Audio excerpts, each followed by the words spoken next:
গণভোটের রায়ের বিরুদ্ধে সরকারি দলের অবস্থানের প্রতিবাদ এবং দ্রুত গণরায় বাস্তবায়নের দাবিতে সমাবেশ ও বিক্ষোভ মিছিল করছে ১১ দলীয় ঐক্য। এ নিয়ে বায়তুল মোকাররমের উত্তর গেট থেকে সরাসরি যুক্ত হয়েছেন সহকর্মী মেহরাব সুমন। সুমন, বিক্ষোভ সমাবেশ থেকে কি বার্তা দিচ্ছেন ১১ দলীয় ঐক্যের নেতৃবৃন্দ, বিস্তারিত জানতে চাই।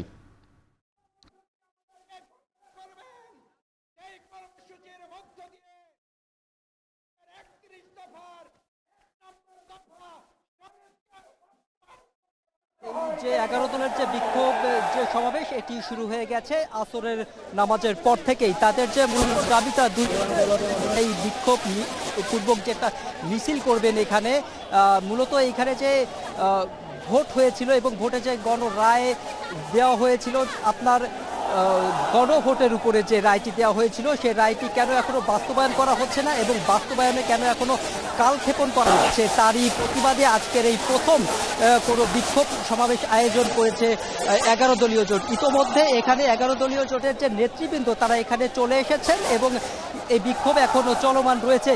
এই বিক্ষোভ শেষে তারা এখান থেকে নাইটাঙ্গেল মোড়ের উদ্দেশ্যে একটি মিছিল নিয়ে বের হবেন। তারা আমাদের যেটি জানিয়েছেন যে চলমান যে মধ্যপ্রাচ্যের যে সংকট চলছে সেই সংকট, বাংলাদেশের যে তেলের যে সংকট হচ্ছে, জ্বালানির যে হচ্ছে, সেই সংকট নিয়েও লুকোচুরি করছে।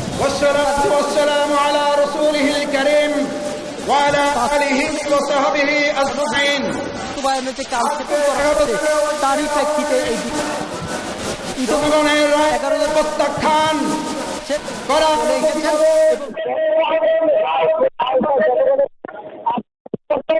বিলম্ব এখান থেকে তারা কঠোর কর্মসূচি দিতে বাধ্য হবেন যদি না গণভোটের যে রায়, সে রায়টা জনগণের যে আকাঙ্ক্ষা, গণ আকাঙ্ক্ষা, সেটি যদি বাস্তবায়ন করা না হয় এবং বাস্তবায়নের তারা বন্ধুগণ কর্মসূচি নিয়ে জনগণের সাথে নিয়ে রাজপথে আসবে বলে আমাদের জানিয়েছেন।